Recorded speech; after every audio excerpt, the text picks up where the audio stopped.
Ya, Assalamualaikum warahmatullahi wabarakatuh. Selamat pagi Bapak Ibu semua. Saya ucapkan terima kasih atas kehadirannya pada acara kali ini. Semoga kita semua selalu diberikan kesehatan karena berhubung sekarang sedang pandemi COVID-19. Langsung saja, jadi webinar kali ini kita bertemakan Tech Showcase ya. Jadi di sini guest atau Ganesha Environmental Services ingin memberikan sebuah insight baru kepada Bapak Ibu semua mengenai sensor apa yang digunakan pada sistem sparring. Sebelumnya perkenalkan diri dulu, saya Reksa Pratama sebagai Instrumentation Supervisor di PT Ganesha Environmental Services atau kita singkat saja GES. Di sini saya akan menjadi moderator dan juga pemateri pada acara kali ini. Selain saya, nanti akan ada Pak Didin Khairuddin selaku Senior Supervisor dari PT GES yang akan memberikan materinya juga. Nah, judul dari webinar kali ini yaitu teknologi multiprobe Proteus untuk pemantauan sparring KLHK. Jadi di sini yang kita akan bahas pertama adalah pengenalan teknologi sensor Proteus, kedua metode koneksi sensor Proteus dengan RS232 dan Bluetooth, ketiga uji coba langsung pengukuran larutan dengan sensor Proteus. Tanpa berlama-lama lagi kita langsung saja mulai. Oke, di sini rundown acaranya seperti ini. Jadi jam 9 sampai jam 9.05 saya akan opening. Lalu setelah itu jam 9 lebih 5 sampai 10.35 nanti akan ada pemaparan materi. Lalu dari jam 10.35 sampai 10.55 akan ada tanya jawab. Lalu setelah itu nanti jam 11 kita akan closing. Nah, apabila nanti di akhir webinar ini akan ada pertanyaan, ini adalah format pertanyaannya. Jadi slash tanya, underscore nama peserta, dan underscore pertanyaan. Seperti ini. Sebelum kita ke materi, saya izinkan saya untuk memperkenalkan apa itu GES. Jadi, GES ini adalah perusahaan di bidang konsultasi bagian pengelolaan lingkungan. Jadi, di sini kami ingin memberikan semacam konsultasi kepada klien-klien kami, di mana kami ingin menjalankan sebuah perusahaan konsultan yang profesional dan juga mengedepankan dari sisi aspek edukasi. Seperti itu. Nah, jadi kita adalah an integrated environmental research consulting and planning. Nah, apa yang kami lakukan ada 4. Jadi dalam satu sistem kami membuat sistem integrated environmental management. Di situ ada identification. Jadi identification itu adalah identifikasi apa yang menjadi masalah dalam pengelolaan lingkungan di suatu lingkungan. Lalu prediction. Kita memprediksi apa yang menjadi penyebab suatu masalah itu muncul. Lalu planning and design. Jadi kita mendesain bagaimana suatu sistem itu yang dimana kita bisa mengatasi masalah tersebut dan masalah tersebut tidak akan muncul di kemudian hari. Kita melakukan assessment, penilaian. Jadi kita akan menilai apakah suatu sistem ini sudah benar atau belum. Kita contohkan di IPAL seperti itu. Kalau di IPAL, apakah IPAL sudah benar pengolahan air limbahnya atau belum. Nah, lalu perusahaan jenis apa yang kami berikan services? Jadi ini ada beberapa ya. Jadi pertama di environmental mining. Jadi kami membantu perusahaan tambang untuk melakukan identifikasi dan juga assessment, prediction, dan planning design di pengelolaan lingkungan di tambangnya seperti air asam tambang ataupun di bekas galian tambang. Lalu di urban and industrial environmental services. Jadi kami juga membantu di perusahaan di perkotaan ataupun di industrial seperti itu. Jadi contohnya di IPAL, instalasi pengolahan air limbah. Lalu integrated geographic information system dan juga aerial surveying with drones. Jadi kita juga memberikan pemantauan udara, biasanya sih di kualitas udara, dengan drone seperti itu. Di sini ada, maaf saya akan menyalakan dulu pointernya. Di sini ada www.gesi.co.id, ini adalah website kami. Apabila Bapak Ibu berkenan ataupun tertarik dengan kami lebih jauh bisa dicek di situ. Nah, ini adalah klien kami. Klien yang pernah bekerja sama dan juga mungkin ada beberapa perusahaan yang masih bekerja sama dengan kami sampai sekarang. Seperti itu. Langsung saja kita ke sparring. Jadi apa itu sparring? Atau Unlimo. Ini sparring Unlimo itu sama saja sebenarnya. Jadi sparring ini adalah sistem yang dipergunakan untuk memantau, mencatat, dan melaporkan kegiatan pengukuran kadar suatu parameter dan atau debit air limbah secara otomatis, terus-menerus, dan dalam jaringan. Jadi kami memantau, mencatat, dan melaporkan kegiatan. Jadi kita mengukur di suatu lingkungan parameter yang yang menentukan kualitas air di lingkungan tersebut secara otomatis. Jadi otomatis itu maksudnya tidak perlu menggunakan operator atau manual. Jadi tidak perlu mencolokkan sensor ke air, maksudnya adalah operator atau manusia. Jadi akan ada sistem yang otomatis melakukan itu. Lalu terus menerus. Jadi kami mengukur dalam 24 jam secara terus menerus, secara kontinuitas seperti itu. Dan dalam jaringan. Dan dalam jaringan ini artinya kita tetap online ya, karena sparring ini akan dikirimkan hasilnya ke server KLHK. Nanti akan saya bahas di slide selanjutnya. Jadi dia akan tetap online sama 24 jam. Nah, untuk lebih jelasnya, mungkin Bapak Ibu bisa mengecek di Permen KLHK nomor 93 tahun 2018 dan juga di nomor 80 tahun 2019. Nah, bisa kita lihat di tabel ini.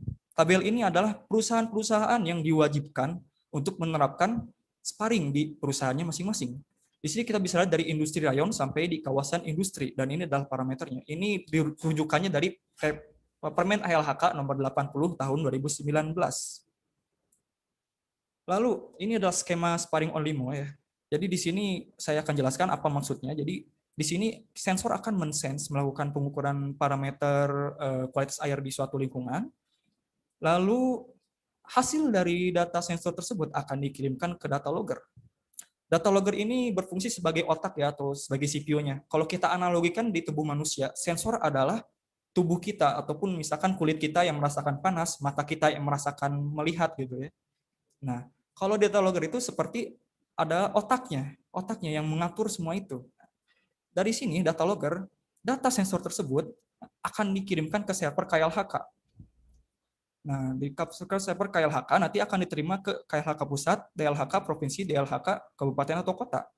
Nah, di sini kita wajib langsung harus mengirimkan data sensor ke server KLHK secara langsung, tidak boleh ke server lain dulu. Tapi untuk paralel boleh. Jadi makanya di sini kita akan paralelkan. Nanti kita punya ada server Ganekaling namanya. Jadi itu adalah platform online yang kami buat untuk memantau parameter kualitas air secara online langsung. Jadi tidak perlu kita langsung ke site gitu. Kita bisa mengaksesnya dimanapun kita berada selama itu ada internet.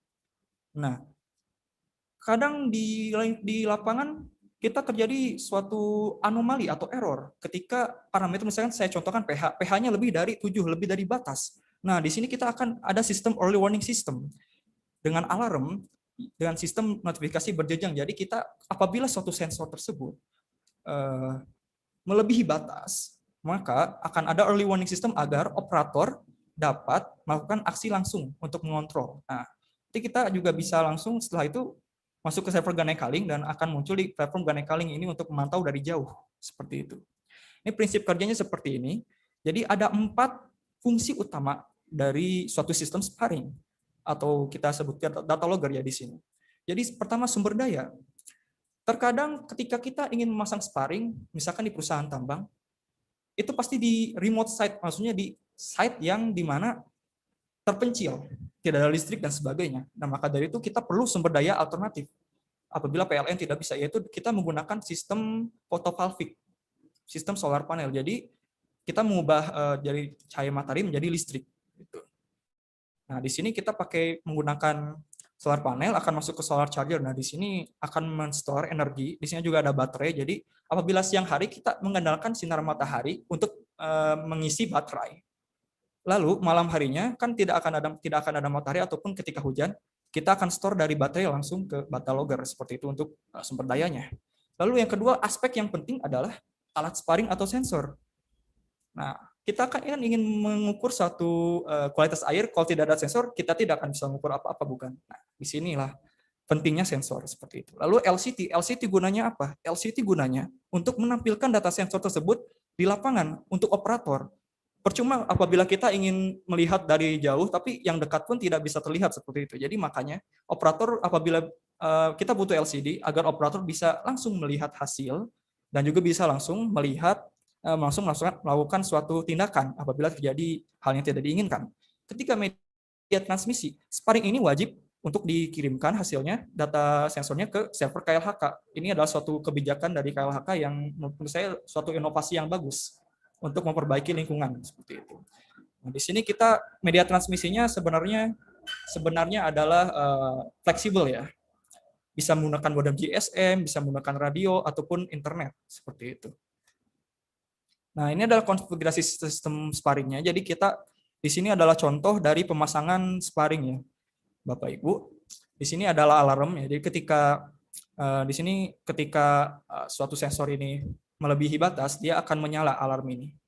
Sistemnya seperti apa? Jadi ada 3 ya, ada 3 parameter. Pertama 6,5 sampai 8,5 pH, warning 1 artinya alarmnya. Jadi nanti si sensor ini atau data logger ini akan mengirimkan suatu notifikasi melalui SMS ataupun email ke operator manager. Apabila 6,3 sampai 8,7, dia akan mengirimkan notifikasi apabila misalkan pH-nya sudah segini, sudah diambang seperti ini, gitu, 6,3 sampai 8,7 ke section head. Nah, 6,1 sampai 8,9 ke head manager, karena ini sudah batas yang sangat berbahaya, seperti itu istilahnya. Nah, di sini adalah contoh dari pemasangan sparring di lapangan. Ya. Di sini kita bisa melihat bagaimana suatu sistem sparring dipasang. Jadi ada tiang, di sini ada solar charger, ada baterai, ada data logger, dan juga ada alarm. Nah, di sini ada rumah pelindung. Rumah pelindung ini berfungsi untuk data logger ini agar tidak dimainkan istilahnya, tidak terjadi hal yang tidak diinginkan gitu. Kita mencegah hal itu. Nah, di sini adalah contoh pemasangan sparring di Kaltim Primacol atau KPC. Nah, di sini kita bisa melihat kita pemasangan tiang ya dengan semen di sini agar kokoh, tidak jatuh si tiangnya seperti itu. Nah, kita lanjutkan saja. Ini contohnya pemasangan di Indobara. Nah, ini adalah sensor semanta ya sebenarnya. Tapi yang kali ini kita bahas adalah sensor Proteus. Sebenarnya sensor dan Proteus dan Manta itu sama, nanti akan saya jelaskan di slide selanjutnya atau di kesempatan selanjutnya. Dan di sini adalah contoh pemasangan atau pemasangan sparring di PT Berauco seperti ini. Nah, ini adalah tampilan dari Gane Kaling yang saya bahas tadi. Di Gane Kaling ini adalah platform untuk mengawasi atau mengatur sensor dari jarak jauh. Di sini kita bisa melihat ada pertama lokasi dari sparringnya ya, lokasi dari sparringnya agar kita mungkin takutnya alat itu dicuri atau bagaimana, kita bisa melacaknya. Kedua, di sini ada gambar data loggernya, jadi dari CCTV ya, dari CCTV nanti akan muncul ke Gane Kaling. Di sini ada beberapa parameter yang di mana kita menampilkan data ya, data dari beberapa sensor, persennya berapa, lalu akurasi dan sebagainya. Dan ini adalah pergerakan dari data ya, apakah data ini stabil atau tidak. Nanti kita bisa melihat, kita bisa menganalisa hasil data sensor itu dari sini, biar bisa diketemukan masalah apabila terjadi suatu hal yang tidak diinginkan. Nah, selanjutnya kita akan membahas sensor Proteus. Nah, sensor Proteus ini kita kan tadi sudah membahas sparring ya. Kita sudah membahas sparring. Nah, sekarang kita akan membahas sensornya yang jadi ujung tombak dari suatu sparring. Nah, sebelum adanya sensor digital seperti sekarang, kita dahulu kala tahun abad 19, kita mengukur BOD dengan metode tradisional. Jadi kita mengambil sampel dari lapangan, lalu kita mengamati si air tersebut. Intinya seperti itu ya metodenya.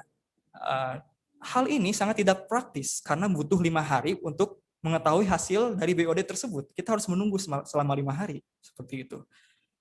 Untuk lebih jelasnya saya mungkin ada PDF-nya ya untuk metode ini. Apabila Bapak Ibu menginginkannya nanti bisa saya kirimkan. Lalu ini adalah masalahnya. Saya akan menjelaskan kembali masalahnya. Pertama, result time. Karena dia butuh 5 hari, maka tidak bisa langsung tahu hasilnya. Dan itu mungkin untuk beberapa hal itu sangat tidak praktis apabila kita butuhnya cepat BOD-nya itu. Measurement error. Jadi pengukuran di lab bisa mencapai error semuanya 20% karena kita tidak bisa memungkiri bahwa manusia itu bisa salah dalam melakukan misalkan pengambilan sampel atau sebagainya, atau ketika memasukkan air ke botol seperti itu untuk diamati seperti itu. Lalu real time monitoring. Nah, karena itu tidak memungkinkan real time monitoring di metode tradisional. Maka dari itu dibutuhkan innovation and statistic. Jadi kita butuh inovasi yang dimana kita bisa improve resolution dan repeatability-nya seperti itu.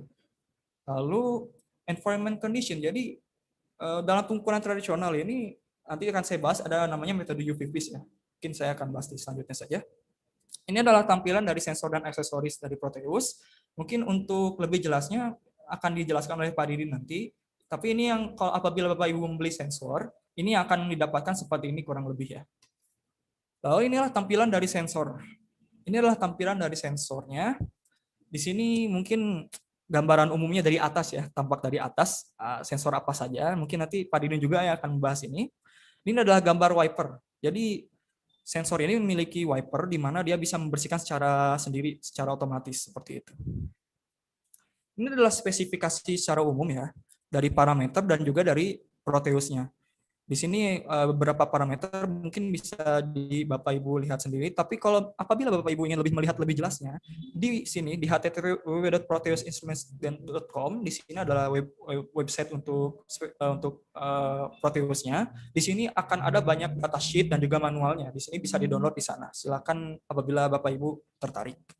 Nah, ini parameter yang diukur sangat banyak sebenarnya. Saya jelaskan dulu. Jadi multi-probes Proteus ini adalah suatu sensor di mana dia itu satu probes tapi memiliki banyak sensor. Jadi dia bisa mengukur 30 parameter dalam satu probes, ada 12 sensor yang bisa mengukur 30 parameter. Nah, beberapa parameter ini adalah ini yang beberapa parameternya, ada TSS, BOD, COD, dan sebagainya. Lalu saya akan bahas ke fiturnya.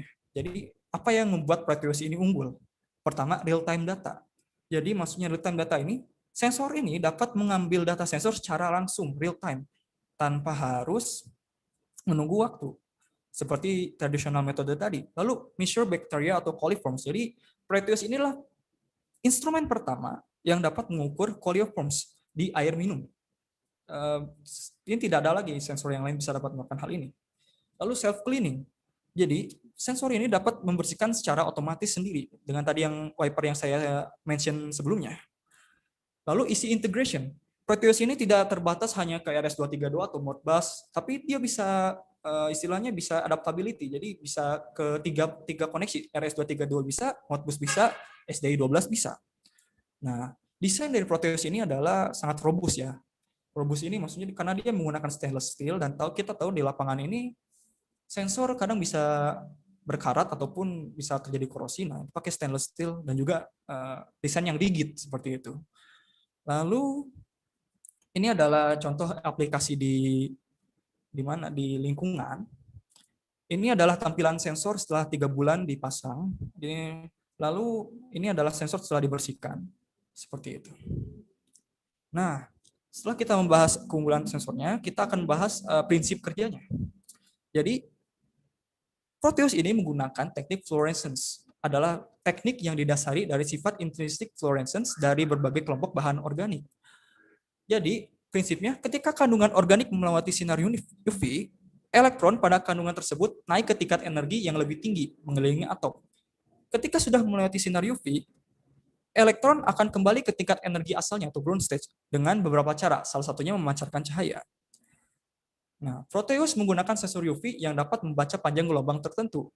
Kemudian digabungkan dengan pembacaan dari algoritma dan hasil bacaan sensor lainnya untuk diterjemahkan ke parameter-parameter bahan organik seperti COD, BOD, dan bahkan total coliform. Nah, Proteus ini adalah pengembangan teknologi yang dulu hanya dapat dikerjakan di lab dan diintegrasikan ke dalam suatu sensor. Nah, seperti itu. Lalu teknik UV vis. Teknik UV vis ini sama menggunakan panjang gelombang sinar UV, tapi memiliki pendekatan yang berbeda dengan fluorescence. UV vis ini adalah langkah pertama dalam pengujian kualitas air karena pengukuran yang non-spesifik. Jadi dia tuh istilahnya tidak bisa mengukur suatu organik yang spesifik seperti itu karena panjang gelombangnya yang berbeda. Berdasarkan hal ini, spektropetrometer di laboratorium bekerja dengan membaca rentang panjang gelombang untuk menganalisis kandungan organik tersebut. Nah, lalu prinsipnya UV vis ini adalah ketika penyerapan cahaya berkaitan dengan struktur kimia dari senyawa yang diinginkan, penyerapan cahaya tersebut kemudian akan terkait dengan konsentrasi dan dari zat yang inline dengan hukum Beer-Lambert. Misalnya gini, UV 254 itu bisa menyerap senyawa organik. Misalkan untuk yang karena beberapa senyawa organik ini hanya menyerap 254 nanometer. Jadi UV 254 tidak akan bisa digunakan di panjang gelombang yang lain. Misalkan seperti itu. Umumnya panjang gelombang UV yang dipindah UV vis adalah spektrum yang lebih jauh, lebih luas, dan tidak dapat menargetkan panjang gelombang tertentu, tidak seperti fluorescence seperti itu. Jadi intinya UV vis itu terbatas di panjang gelombang tertentu, sedangkan fluorescence itu tidak, maksudnya lebih range-nya lebih luas seperti itu. Nah, inilah beberapa keunggulan Proteus dengan UV vis. Mungkin bisa kalau nanti akan diberikan PPT-nya mungkin bisa dilihat sendiri. Lalu lalu adalah keunggulannya berarti sekarang. Nah, Proteus dapat menargetkan panjang gelombang tertentu tergantung dari parameter yang dibutuhkan. Tidak seperti UV vis. Lalu dari sensitivitas. Rata-rata teknik fluorescence spektroskopi yang digunakan Proteus memiliki sensitivitas 10 sampai 1000 kali dibandingkan UV vis. Seperti itu. Lalu environment. Proteus cocok di banyak kondisi lingkungan karena tidak mempertimbangkan panjang jalur atau maksudnya gelombang ya. Karena kita tahu di lapangan itu sangat beragam ya panjang gelombang untuk organisme seperti itu. Lalu multisensor. Proteus dapat menampung 12 sensor dan memantau hingga lebih dari 30 parameter yang saya sebutkan tadi. Lalu model Proteus menggunakan LED yang memiliki masa pengoperasian 10.000 per jam plus 10.000 lebih dari 10.000 per jam. Lalu ini adalah contoh instalasi yang ada yang bisa digunakan. Mungkin nanti akan Pak Didin menjelaskan lebih lanjut. Mungkin pemaparannya dari saya sekian. Mungkin saya akan silakan kembali ke Pak Didin. Mangga Pak Didin dipersilahkan. Baik, terima kasih Saudara Reza, Bapak-bapak, Ibu dan rekan-rekan sekalian. Assalamualaikum warahmatullahi wabarakatuh. Setelah tadi mendengarkan penjelasan materi tentang apa itu Proteus dan di pemasangan untuk apa dan di mana siapa aja yang akan bisa memasang Proteus ini, terus lanjut. Saya perkenalkan, nama saya Didin Hoirudin. Saya di PT JAS ini sebagai senior supervisor di bidang mechanical engineering. Baik, Bapak Ibu sekalian, seperti kita lihat di atas meja ini adalah box sensor multiprobe Proteus ya. Jadi kita akan unboxing seperti apa sih Proteus itu. Mungkin Bapak Ibu dan rekan-rekan penasaran ya. Kita coba kita buka. Untuk pertama kali kita buka, itu akan kita lihat. Ini adalah salah satu part atau aksesoris pada Proteus, di mana ini adalah namanya kabel marine waterproof, kurang lebih panjangnya. Jadi kabel itu sangat tahan ketika kita pasang di lokasi, misalkan di dalam air limbah atau misalkan air laut apapun, itu sangat kuat ya. Kita lihat kabel ini ada dua ujung terminal, di mana ujung yang satu itu berupa RS232 ya, DBA9 pin, yang fungsinya nanti ini akan dikoneksikan ke laptop, desktop ataupun data logger sebagai pencatat data. Nah, yang satu sisinya ini adalah terminal yang akan dikoneksikan langsung ke probe sensor Proteus. Baik, setelah kita melihat kabelnya, kita lihat aksesoris yang lainnya. Nah, di dalam ini, di samping sensor multiprobe Proteus, itu ada beberapa aksesoris yang lainnya. Jadi, kan ini Bluetooth Android. Kemudian di sini nanti ada sensor guard. Kita coba lihat satu persatu.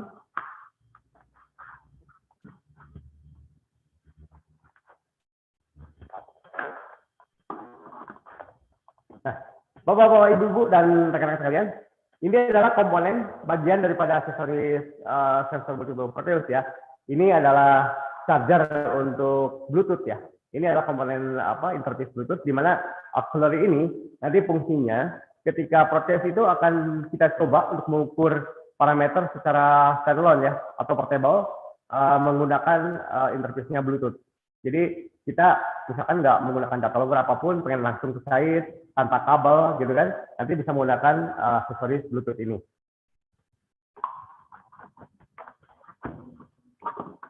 Kemudian yang berikutnya, yang tak kalah pentingnya, kita lihat. Nah, ini Bapak-bapak, Ibu dan saudara sekalian, ini adalah sensor guard ya. Jadi ketika nanti sensor multiprobe Proteus itu kita implementasikan di lapangan, tentunya di situ kan ada beberapa, tadi kita lihat, kita jelaskan bahwa ada beberapa sensor atau sensor array itu akan dilindungi oleh sensor guard ini. Ini bahannya dari aluminium stainless yang sangat kuat ya. Jadi nanti ketika kita pasang di dalam misalkan untuk outlet di suatu lokasi, itu banyak material-material yang misalkan yang kayak kerikil apapun, itu akan terhambat, akan diproteksi oleh sensor guard ini. Ini sangat kuat dan sangat handal.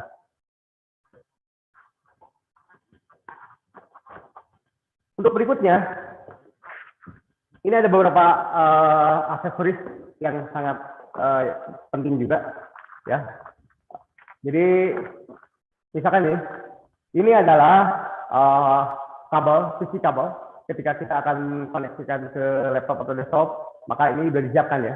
Ini ada interface, konektor seperti tadi. Kalau tadi kan panjangnya 15 meter, ini hanya untuk portable, di mana ada satu terminal untuk dikoneksikan ke sensor portable, dan sisi lainnya adalah menggunakan RS232 atau DBS9. Kemudian yang satu lagi, ini adalah interface converter USB to RS232 ya. Jadi ketika akan dikoneksikan ke desktop atau laptop, itu harus menggunakan interface ini, di mana nanti dia akan mengkonversi dari interface USB ke RS232, karena kabel proses itu ujungnya adalah RS232, sehingga harus dikonversikan dulu untuk masuk ke laptop atau desktop menggunakan konverter USB to RS232. Nah, di samping itu ini ada beberapa aksesoris untuk implementasi di lapangan. Misalkan di sini ada toolkit, kemudian ada juga ini namanya pH reference. Jadi kalau kita misalnya nanti mau kalibrasi, itu menggunakan pH reference ini, di mana ini adalah salah satu contoh pH misalkan dengan nilai atau 7 atau 10 ya. Jadi nanti kita jelaskan bahwa seperti apa sih untuk kalibrasinya ya. Kemudian di samping pH reference yang sangat penting sekali ini, jadi paket untuk proses ini di dalamnya ada termasuk yang namanya flash disk ya. Apa ini flash disk ini isinya? Flash disk ini adalah software manager. Jadi bapak-bapak, ibu-ibu dan rekan sekalian, tentunya kan kalau membeli barang proses itu, sensor itu kan ketika mengkoneksikan harus ada software aplikasi, kemudian ada dokumen manualnya. Jadi kita instalasinya seperti apa, setupnya seperti apa.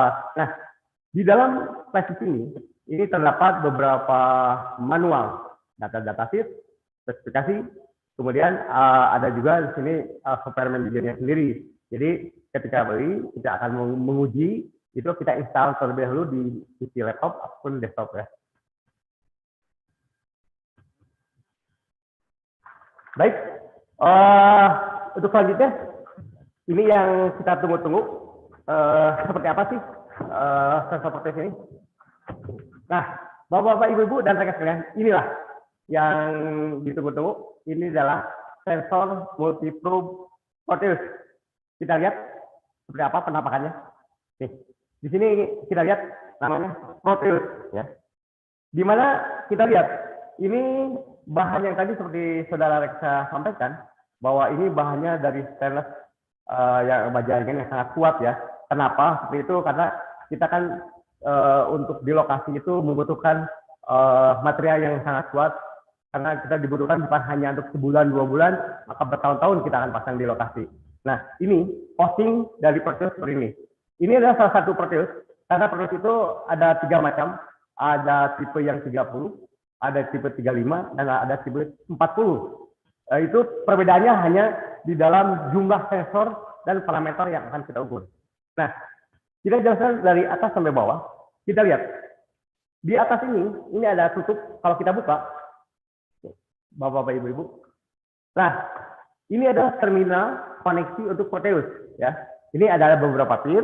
Jadi nanti kalau misalkan tadi seperti kabel untuk koneksinya, nah seperti yang tadi kita sampaikan, ini kabel merin. Salah satu ujungnya nanti dikoneksikan ke proteus ini. Di sini. Kemudian kita kunci. Nah, di samping itu, ini di dalam hosting di posisi atas, di sini ada lampu LED. Ya. Fungsi lampu LED ini adalah indikasi ketika kita akan melakukan pengujian, itu akan mengetahui ketika terkoneksi dengan sumber daya itu seperti apa. Misalkan lampu hijau menyala, kemudian ada komunikasi dengan laptop itu lampunya misalkan merah atau oranye, ya seperti itu. Jadi indikasinya bisa kita lihat di sini. Nah, di samping itu, ya bahwa proses ini itu untuk sedang kerjanya itu kurang lebih dari sekitar 5 volt sampai 15 volt. Kemudian kedalamannya maksimal itu 200 cm. Kemudian beratnya ini kurang lebih 3 kilo sampai dengan 7 kilo ya, dari mulai tipe 30 sampai tipe 40. Dan juga ini apa istilahnya, di samping nanti bagian-bagian yang sangat kokoh ya dan halal, proteus ini sangat mudah untuk di maintenance ya. Jadi ultra low maintenance. Kenapa seperti itu? Karena tadi seperti saudara Reksa sampaikan bahwa untuk memainkan dan ketika di lapangan itu di sini karena ada beberapa array sensor dan ada weaver. Jadi dia bisa help cleaner. Jadi kita tinggal ngasih command dari control room ataupun dari lokasi jauh, nanti si sensor array ini akan dibersihkan secara otomatis dengan sendirinya. Nah, di samping itu, ini ada bagian-bagian dari Proteus ya. Kita lihat tadi yang di atas itu ada terminal, ada indikator LED.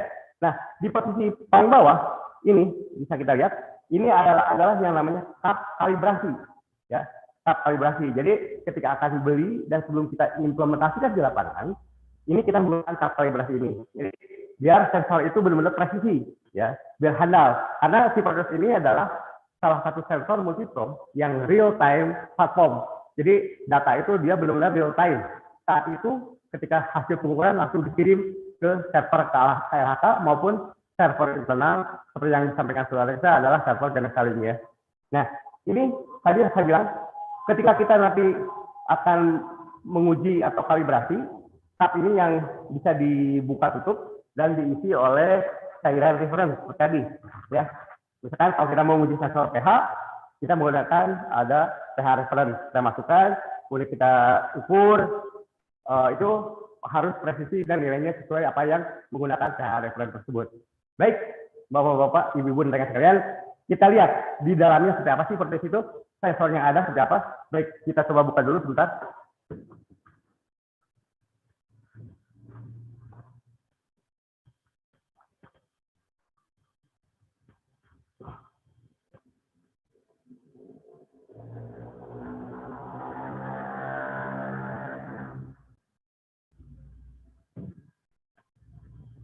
Nah, inilah penampakan ini yang bagian sangat penting, saudara-saudara, ibu-ibu, bapak yang saya hormati.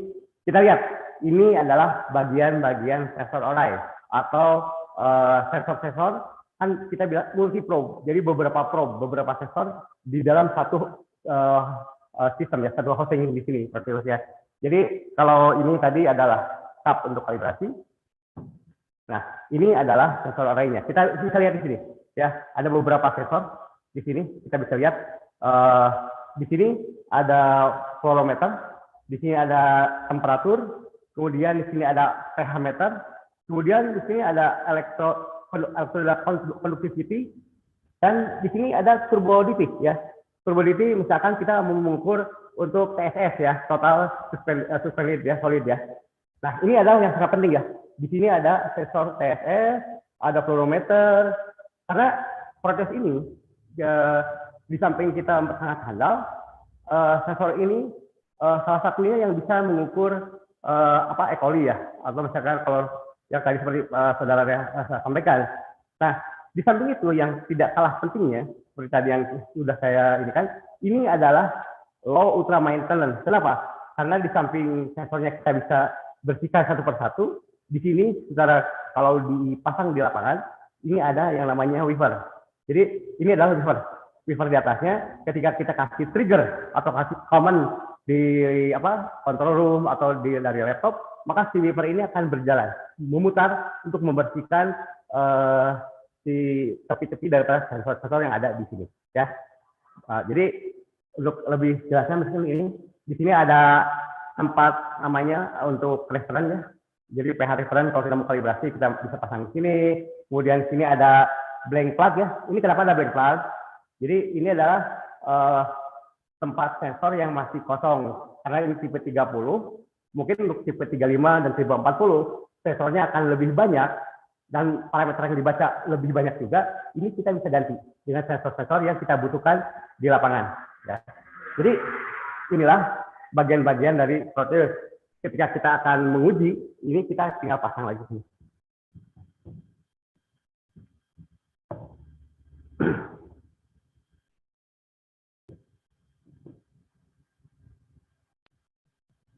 Nah, seperti ini ya. Bapak Ibu ya. Nah, ini jadi sekali lagi bahwa sensor portable Proteus adalah sensor multi-probe dengan real time platform yang maintenance-nya sangat mudah, komunikasinya sangat bervariatif. Kita bisa menggunakan RS232, RS485 maupun STI12. Dan juga bahwa ini adalah salah satu yang bisa multi-coliform ya. Jadi dan ini sudah mendapatkan penghargaan di global dunia ya. Jadi ini sangat betul-betul sangat handal, sangat kuat dan parameter yang akan dikerjakan sangat banyak. Mungkin untuk pengenalan tentang Proteus cukupkan sekian, dan untuk nanti berikutnya kita bisa lihat dulu video tentang Proteus seperti apa. Setelah selesai, saya akan lanjut kembali bahwa gimana sih si sensor ini kita koneksikan ke data logger atau kontrol untuk membaca si sensor ini. Terima kasih. Untuk sementara saya tutup dulu. Kita lanjutkan ke Saudara Reksa. Terima kasih. Baik, Pak Didin, terima kasih atas pemaparannya. Berikut ini akan saya tampilkan beberapa video Proteus. Ini adalah simulasinya. Mangga, silakan.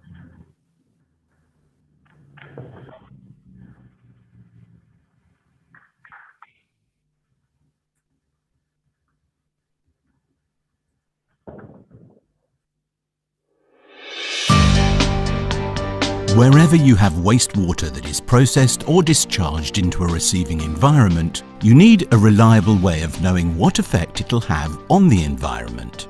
To do this, you need to know the quantity of any biodegradable organic matter contained in the water by measuring the biochemical oxygen demand. Here's the problem. You have to send someone to collect a sample, which costs time and money to do. They'll be exposed to potential biohazards and health and safety risks. Samples can easily become contaminated unless obtained with absolute precision. Refrigeration, transport and storage all introduce yet further potential risks to the accuracy of the results. To top it off, the sample needs to sit in the lab for 5 days before you even know you have an emergency on your hands. And while we're waiting, you still only end up with a plus or minus 15% uncertainty in the results, even with the very best laboratories. Which isn't surprising, considering that we haven't changed the way we do this for over 100 years. What if you don't need to send anyone out, so no biohazards or contamination problems? You also don't need to refrigerate, transport and store the samples. And you can get accurate and reliable results in real time wherever you are. Introducing the revolutionary multi-parameter water quality meter, Proteus, a global scientific breakthrough in providing low-cost, real-time data for BOD, COD and fecal coliforms. What's the secret? Well, if you hit waste organic material with a short ultraviolet wavelength, approximately 285 nanometer, it'll fluoresce at a particular wavelength, approximately 350 nanometer, which you can use to measure BOD. These fluorometers have been used for many years in laboratories for analyzing water quality samples from the field and are the established and trusted technique for reliably measuring dissolved organic matter. Then, we achieved an unprecedented breakthrough. Using the latest shortwave LED technology, we were able to miniaturize a submersible fluorometer that gives you the same level of accuracy as the lab instruments, but within harsh environments and at a reduced cost. The Proteus. What does this mean? You can now timely adjust downstream processes at your wastewater plant to optimize treatment processes and ensure compliance by monitoring wastewater quality coming into the plant in real time. You can also monitor and control wastewater discharges, such as sewer overflows, and therefore protect rivers, lakes, groundwater systems, drinking water sources, and bathing waters. Any upstream industrial process that requires effluent treatment can be monitored to ensure you meet the regulatory requirements and avoid fines. The Proteus can be used as a portable or permanent solution for almost any environmental monitoring project looking at organic or fecal coliform loading. Need more? The Proteus can be configured to your choice of parameters, such as BOD, COD, TOC, fecal coliforms, turbidity, pH, redox, electrical conductivity, dissolved oxygen, and organic carbon, oil in water, and up to 30 other parameters. It has a Bluetooth option available and can be easily integrated with existing telemetry systems and logging devices. Self-cleaning optical sensors and a simple calibration every 6 to 12 months make the Proteus a low-maintenance system, even in demanding applications such as settled sewage. So with the Proteus, you have a water monitoring probe that is versatile, portable, permanent, has numerous applications, is easily deployable with optional internal battery pack, very sensitive, gives you real-time data, requires almost no maintenance, is highly cost-effective, telemetry-ready with low power requirements, remote monitoring enabled and ready for effortless integration. Everything you want in a multi-parameter water quality sensor. Proteus, real-time monitoring solutions. For more information, visit our website or call us today.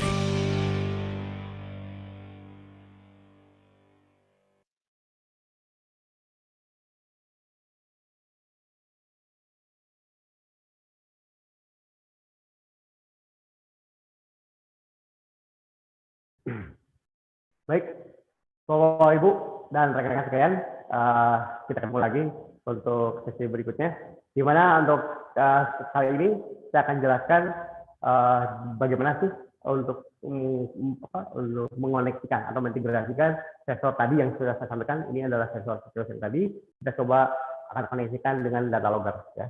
Jadi yang kita butuhkan adalah ini satu perangkat sistem sparring atau data logger.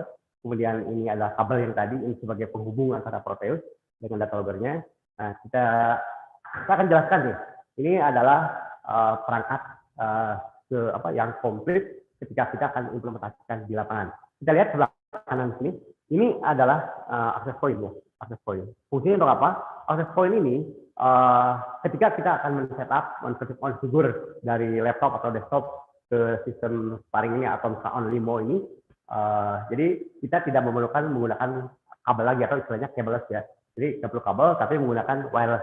Jadi kita tidak ribet dengan pemasangan kabel. Ini sangat fleksibel dan sangat mudah sekali. Kemudian kita masuk ke alat sparring sistem ini atau OnLimo ini ya. Ini adalah data logger. Seperti kita lihat ini ada beberapa bagian ya. Jadi ini ada bagian istilahnya untuk transmisi atau mentransmisikan data hasil pengukuran. Kemudian ini data loggernya sendiri, ya. Ini adalah otak atau pengendalinya, atau inilah yang mengolah data dari hasil pengukuran si sensor Proteus. Kemudian tak kalah penting, ini adalah sumber daya dari perangkat ini ya. Ini sumber daya dari perangkat sistem untuk sparring ini, di mana seperti tadi sudah saya sampaikan, tidak menuntut kemungkinan bahwa di lokasi itu tidak ada sumber tegangan misalkan dari PLN. Nah, ya karena daya yang dibutuhkan sangat kecil, kita bisa menggunakan istilahnya solar panel ya. Jadi solar panel ketika siang hari kan menyerap sinar matahari kurang lebih 5 jam, itu sinar yang paling kuat selama 5 jam akan disimpan di backup baterai ini. Jadi sumber tegangan ketika siang hari solar panel menerima sinar matahari, itu energinya akan disimpan di baterai ini. Nah, nanti ketika malam hari sinar matahari nggak ada, maka yang mencatu sistem ini adalah baterai ini. Ya. Kemudian ini adalah solar charger. Apa itu solar charger? Solar charger adalah solar charger controller, di mana energi yang dari solar panel itu akan diatur dan dikelola oleh solar charger ini, sehingga baterai ini tidak kelebihan beban. Ya. Jadi ketika dia udah penuh atau full kapasitas dari energinya, ini akan meng-cut atau misalkan akan memberhentikan satuan energi dari solar panel. Ya. Jadi fungsi solar charger adalah untuk mengatur, mengelola pengisian baterai ini. Nah, di samping itu, di atas panel kita lihat, ini ada alarm. Ya. Dan kemudian ada antena. Alarm ini adalah fungsinya sebagai early warning system. Jadi ketika pengukuran yang dihasilkan suatu saat terjadi fault, atau misalkan nilainya di atas daripada range yang sudah ditentukan atau threshold, ini maka akan memberi informasi lebih dulu. Dia bisa berupa suara dan lampu yang seperti lampu ambulan atau alarm sehingga si operator atau melakukan satu bisa mengetahui lebih awal ada apa gitu, sehingga bisa segera untuk menindaklanjuti atau memperbaiki ada parameter apa nih yang bermasalah di sistem sistem mereka ya. Nah, di samping tadi ini ada antena. Fungsi antena ini adalah antena GSM. Jadi data yang diterima dari sensor diolah oleh data logger ini. Nah, ditransmisikan. Ini salah satu contoh ya. Ini kebetulan kami menggunakan modem GSM yang kita menggunakan kartu GSM. Di sini kita menggunakan frekuensi hello ya, karena mungkin di lokasi-lokasi itu sinyal yang paling kuat kebanyakan itu dari GSM kartu hello. Nah, kita menggunakan kartu hello pasca bayar, nanti data-data dari hasil pengolahan data logger akan ditransmisikan oleh modem ini ke server KLHK real time dan juga ke server internal misalnya seperti contoh platformnya yang punya garis saling ya. Jadi ini fungsinya sangat penting sekali.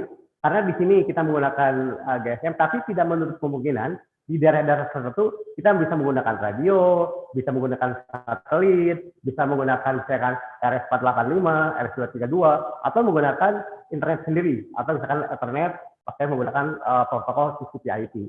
Jadi ini ya teman-teman sekalian. Jadi kita bagian-bagiannya ada bagian kontrolernya, ada bagian satuannya, kemudian ada bagian ini sebagai untuk transport atau mentransmisikan data. Ini sebagai input untuk setup konfigurasi, ini sebagai error warning system, dan ini sendiri adalah Proteus ya, yang tadi udah saya jelaskan. Nah, sekarang kita coba kita koneksikan ya, kita koneksikan menggunakan kabel. Jadi kita akan mengoneksikan ujung yang untuk ke sensor probe Proteus ya. Jadi ini sangat mudah, tinggal dimasukkan aja. Kemudian kita kunci.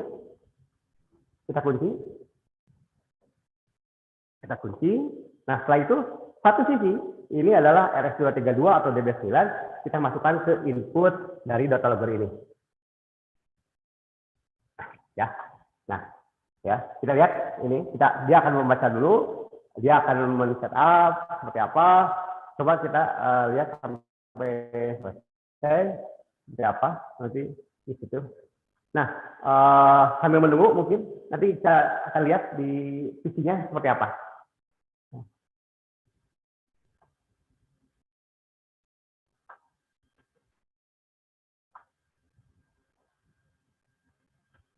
Nah, ini nanti kita refresh dulu sebentar. Kemudian saya sebentar. Nah ini, ya, ini adalah tampilannya ya.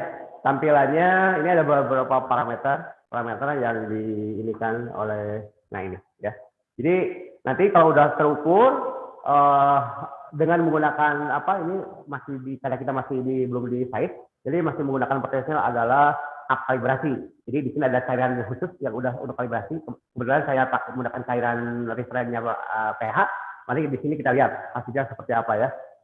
Jadi nanti dia akan adaptasi dulu, akan mengukur, maka dari output hasil pengolahan data logger kita bisa baca di sini. Ini seolah ada control room ya, control room. Nah, komunikasi desktop ini ke data logger itu menggunakan tadi yang saya sampaikan adalah access point. Ya. Jadi ini. Ya. Nah, nanti pengukurannya akan muncul beberapa saat lagi.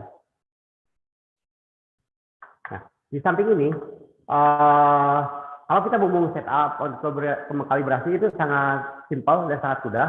Di sini kebetulan saya menggunakan ini.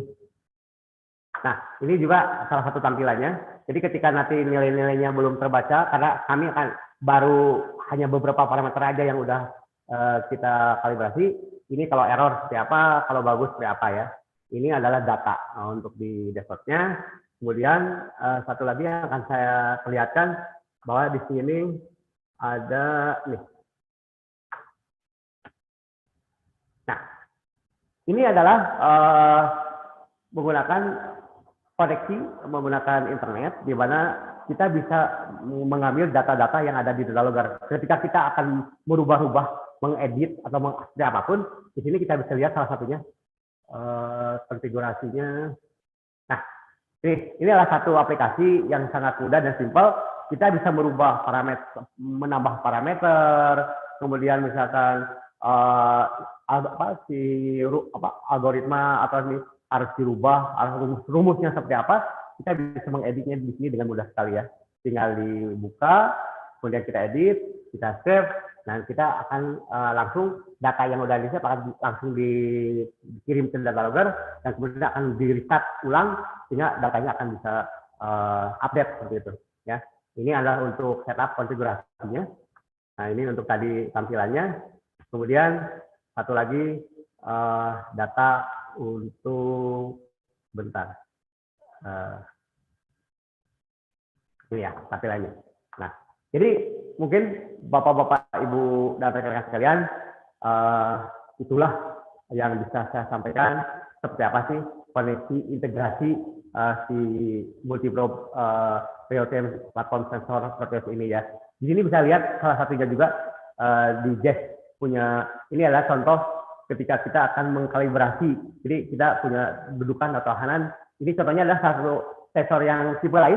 Ini adalah Manta ya. Ini Manta tipe yang 30, kemudian ini Proteus. Jadi kalau kalibrasi apapun kita sangat mudah dengan alat ini gitu kan. Jadi nanti cupnya tinggal dibuka, kita bersihkan atau kita ganti si arraynya, sensornya, sehingga hasilnya akan sesuai dengan apa yang kita inginkan. Baik, Ibu-ibu dan rekan sekalian, terima kasih atas perhatiannya. Itulah yang bisa saya sampaikan untuk penjelasan integrasi dan proyek seperti apa. Selanjutnya mungkin saya sampaikan dikembalikan ke saudara Reka. Silakan Reka. Assalamualaikum warahmatullahi wabarakatuh. Waalaikumsalam warahmatullahi wabarakatuh. Terima kasih atas pemaparannya Pak Didin. Selanjutnya mungkin kita akan ke sesi tanya jawab. Mungkin apabila Bapak Ibu ada yang ingin ditanyakan, bisa langsung ya. Oke, pertama, ini maaf mau tanya Bapak-bapak, metode pengukuran BO dan COD dengan menggunakan sensor seperti ini apakah akurat? Oke. Jadi begini Bapak Ibu, saya akan tampilkan saja datasheet dan juga perbandingannya.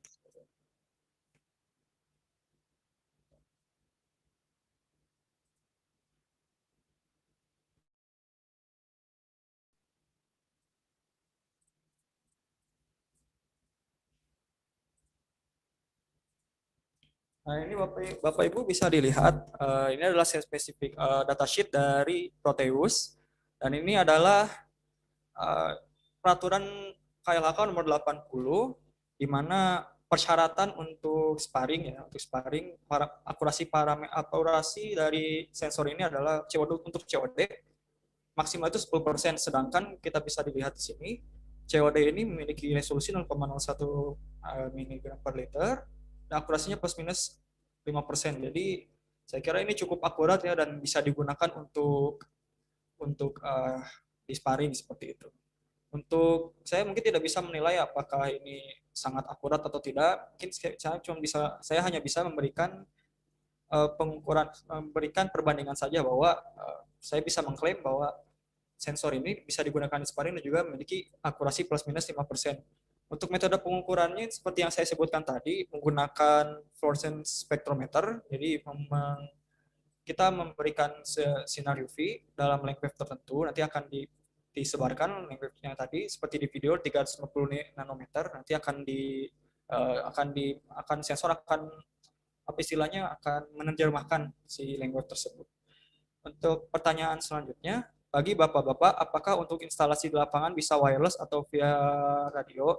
Bagaimana pengalaman PTGS di lapangan untuk instalasi dengan sistem wireless? Mungkin Pak Didin bisa menjawab untuk ini. Baik, terima kasih. PTGS sudah beberapa kali kita masang sparring atau onlimu, ya seperti di BIB, di KPC, kemudian sempat di TPPI, kemudian juga di tempat lain. Jadi ini, jadi kalau misalkan tadi pertanyaannya gimana menemukan wireless ya? Itu sangat maksudnya tidak menutup kemungkinan, sangat bisa gitu kan. Jadi dengan era teknologi sekarang, onlimo atau sistem sparring ini bisa menggunakan wireless ya. Jadi misalkan wireless itu kan tidak selalu misalnya wireless ya. Jadi bisa menggunakan radio system, bisa menggunakan misalkan untuk modem atau misalkan GSM, atau misalkan wireless bisa menggunakan apa TCP protokol TCP/IP itu pun sendiri ya. Atau dengan mungkin kita sekarang bisa menggunakan misalkan atau apa Modbus atau SCADA, PLC dan semuanya sistem itu sangat dimungkinkan karena data logger atau product logger ini untuk komunikasinya sangat fleksibel ya, bisa RS232, RS485, bisa SDI 12 gitu ya, ataupun kita menggunakan port Ethernet ya. Dan juga mungkin untuk teknologi sekarang kita ketahui bahwa teknologi udah sangat apa media transmisi itu yang lagi apa gencarannya adalah sistem optik ya. Jadi optic network ya. Jadi tidak menutup kemungkinan bahwa ini pun bisa menggunakan jalur transmisi atau transport optical. Sangat dimungkinkan. Mungkin itu bisa menjawab. Terima kasih. Saudara Reza. Terima kasih atas jawabannya Pak Didin. Lalu pertanyaan selanjutnya, bedanya Proteus sama merek lain apa ya?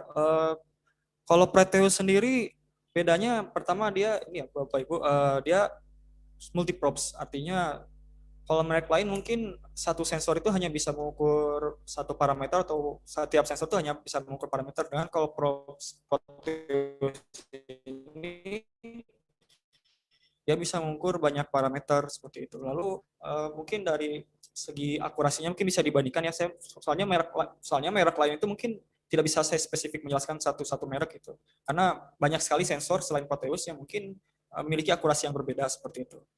Kalau yang bisa saya sampaikan sih Proteus ini bedanya mungkin karena dia isi integration pertama, jadi dia bisa berkoneksi dengan SDI 12, Bluetooth ataupun RS232. Lalu untuk selain itu dia juga Proteus ini juga memiliki istilahnya itu stainless steel. Jadi dia bisa memang diperuntukkan untuk di lapangan seperti itu. Oke, pertanyaan mungkin bisa menjawab ya mungkin ya. Mungkin kalau bisa apa istilahnya Bapak Ibu bisa mencari perbandingan sendiri mungkin untuk membandingkan, karena mungkin kami tidak bisa secara gamblang menjelaskan keunggulannya. Mungkin kami hanya bisa menjelaskan bahwa Proteus ini isi integration dan juga ini perbedaan selanjutnya adalah coleoforms. Jadi Proteus ini dapat mengukur coleoforms, instrumen pertama yang dapat mengukur bakteria seperti itu. Mungkin bisa menjawab ya. Terima kasih Bapak Ibu. Lalu pertanyaan selanjutnya, berapa berkala dilakukan kalibrasi? Untuk kalibrasi sensor ini sendiri sebenarnya kita melakukan kalibrasi pertama, ketika kita membeli sensor ya. Ketika kita dapat sensor ini kita kalibrasi dulu sensor tersebut. Untuk berkalanya sih sebenarnya karena sensor ini sangat isi integration sangat mudah ya. Jadi maintenance-nya hanya perlu membersihkan wiper selama sebulan sekali mungkin bisa, atau seminggu sekali, tergantung dari lapangannya ya seperti itu. Jadi kalibrasi mungkin dilakukan apabila sensor tersebut mungkin terjadi problem seperti itu. Baru dilakukan kalibrasi. Kalau setahu saya sih untuk kalibrasi, pertama kalibrasi awal dulu. Seperti itu. Lalu selanjutnya probe ini sebelum dipasang, apakah semua media sensor dilakukan kalibrasi sesuai sensor masing-masing secara sendiri atau berbarengan? Oke. Jadi sebelum dipasang, probe sensor ini dilakukan sensor masing-masing sensor akan dikalibrasi. Nah, kami ada beberapa larutan ya. Jadi ketika membeli dapat larutan juga. Jadi larutan itu seperti larutan elektroda dan juga misalkan larutan pH. Nah, itu kita akan kalibrasi satu-satu gitu. Jadi untuk pH, untuk TSS nanti kita ada cairannya kita kalibrasi. Lalu untuk pH ada urutannya sendiri. Nanti kita jadi sensornya sendiri-sendiri sih kalau untuk kalibrasi seperti itu. Nah, untuk kalibrasi berkalanya mungkin lebih jelasnya mungkin nanti bisa dilihat di manualnya ya. Tanya Pak, alat ini bisa tahan berapa lama pemakaian dan tingkat error hasil pengukurannya berapa? Karena banyak sensor pengukuran air jauh Pak. Mungkin bisa jawab untuk pertanyaan ini. Mungkin karena kita sudah pernah memasang juga di beberapa perusahaan dan contohnya di BIB dan sampai saat ini mungkin belum ada ya Pak masalah ya. Mungkin kami sampai saat ini yang pernah masang sampai 2 tahun ada di BIB itu mungkin belum ada error Pak, masih bertahan seperti itu. Tingkat error hasil pengukurannya saya kalau kita bisa bandingkan saja, lihat di akurasinya ya, akurasinya plus minus 5%, dan setahu saya sampai saat ini belum ada error yang istilahnya itu melebihi dari batas dari KLHK seperti itu. Jadi mungkin saya bisa beritahu bahwa sampai 2 tahun ini belum ada error apapun ketika kami memasang seperti itu. Jadi errornya mungkin semua sensor pasti ada error ya. Semua sensor tidak ada yang sempurna, tapi sebenarnya error ini masih di bawah batas seperti itu, batas error. Lalu selanjutnya dari Bu Suci, selamat pagi. Artinya satu selongsong Proteus bisa untuk banyak sensor dan tidak masalah jika kami membeli sensor secara bertahap. Misalnya TSS, pH, debit dulu, kemudian sensor parameter yang lain menyusul. Atau maksudnya satu Proteus itu sudah include beberapa sensor parameter yang umum. Jadi begini Bapak Ibu, kalau Proteus ini sendiri sebenarnya kan ada beberapa tipe 30, 35 setahu saya dan sebagainya. Nah, untuk Proteus sendiri ini sebenarnya kita bisa custom. Jadi kita bisa menghubungi pihak Proteus, nanti butuhnya sensor apa saja seperti itu. Biasanya untuk ada parameter umum, ada yang memang tambahan. Misalkan untuk COD, POD kan untuk TSS misalkan. Untuk pH, kalau pH dan temperatur debit itu parameter umum, sehingga untuk beli tipe apapun itu akan ada. Nah, kan tadi Pak Didin sudah menjelaskan bahwa ada blank, apa istilahnya, ada yang kosong ya di sensor ini, dua slot kosong itu memang bisa untuk dimasukkan sensor lain seperti itu. Jadi itu bisa custom gitu, seperti itu. Oke, selanjutnya sistem ini kalau terjadi putus komunikasi, apakah data monitoringnya tersimpan dalam data logger? Kemudian apakah ada data monitoringnya tersimpan dalam data logger? Kemudian apakah ada sistem monitoringnya jika sistem rusak saat pembersihan tidak bekerja? Oh, oke. Apabila terjadi putus komunikasi, biasanya memang ada tersimpan datanya, beberapa tersimpan datanya.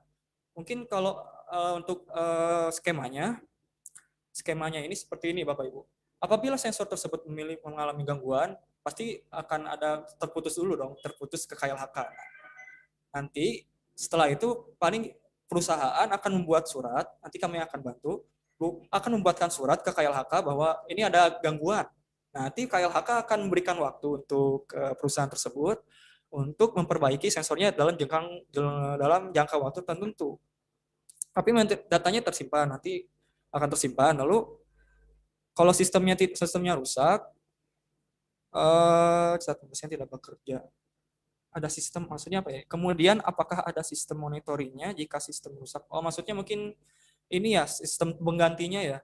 Kalau untuk sistem data loggernya, mungkin kalau apabila tidak bisa data loggernya rusak, mungkin karena secara umum gitu ya, secara natural, mungkin kita akan ganti data loggernya, atau misalkan masih bisa data logger ini bekerja, kita akan gunakan data logger ini. Seperti itu. Oh, maaf, untuk kalibrasi ya, tadi pertanyaan sebelumnya, berapa berkala dilakukan kalibrasi. Kalau kalibrasi sendiri, periodenya tiap 3 bulan, Pak. Itu setidaknya 3 bulan sekali, seperti itu. Mungkin apakah ada pertanyaan lain? Pertanyaan masalah kalau ketika transmisinya mati ya, saya sampaikan sebentar ya. Bapak-bapak Ibu dan rekan sekalian, saya akan tambahkan tadi ada pertanyaan ketika nanti transmisinya terputus, itu datanya seperti apa. Nah, sistem ini mempunyai data backup ya, atau misalkan ada memori ketika transmisinya putus, maka hasil pengukuran itu akan tersimpan di dalam memori. Ya, disimpan. Nah, ketika nanti kita udah misalkan transmisinya normal kembali, maka data itu akan langsung dikirimkan ke KLHK. Itu memorinya sangat besar sehingga cukup untuk misalkan beberapa lama mati itu selalu akan tersimpan di memorinya data logger itu. Dan tadi satu lagi, bagaimana misalkan terjadi si alatnya rusak, apakah ada informasi? Nah itu bisa aja. Jadi tergantung dari customer. Jadi kita bisa customize, misalkan ketika kalau mau dipasang yang namanya sensor atau misalkan ada notifikasi alat, di sini kita kan nanti ada lampu indikatornya, ada apanya. Nanti ke sistem control room akan ngasih tahu misalkan ada terputus seperti itu ada informasinya seperti itu. Baik, itu mungkin yang bisa saya tambahkan jawabannya. Terima kasih. Oke, baik, Pak Didin, terima kasih atas bantuannya.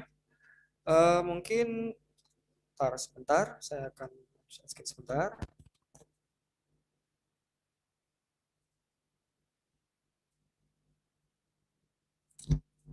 Oke, mungkin kita sekarang sudah di penghujung acara ya, Bapak Ibu semua. Ini adalah sedikit lagi. Ini adalah nomor telepon kami apabila Bapak Ibu tertarik. Ini adalah email kami, mungkin bisa mengirim email ataupun mengecek website kami. Lalu setelah webinar ini, mungkin akan ada webinar selanjutnya yang akan dilaksanakan pada hari Jumat pada tanggal 25 Juni 2021. Nah, untuk info lanjutnya Bapak Ibu, selain yang saya sampaikan di sini, mungkin bisa dicek juga ke Instagram kami @gesi.co.id. Nah, apabila Bapak Ibu juga ingin mengetahui lebih lanjut apa itu Proteus ataupun sparring ataupun Gesi ya, mungkin bisa mengunjungi www.gesi.co.id ya, gesi.co.id. Dan mungkin cukup sekian yang bisa kami sampaikan. Saya mewakili dari PT GES mengucapkan terima kasih sebanyak-banyaknya kepada Bapak Ibu semua atas kehadirannya. Semoga apa yang kami sampaikan ini bisa bermanfaat bagi Bapak Ibu semua, dan saya pun mohon maaf apabila ada pertanyaan yang mungkin jawabannya belum terpuaskan ataupun apabila ada materi yang mungkin saya pemaparannya kurang begitu dipahami seperti itu. Tapi sekali lagi saya ucapkan terima kasih sebanyak-banyaknya kepada Bapak Ibu semua. Mungkin cukup sekian yang bisa kami sampaikan. Wassalamualaikum warahmatullahi wabarakatuh.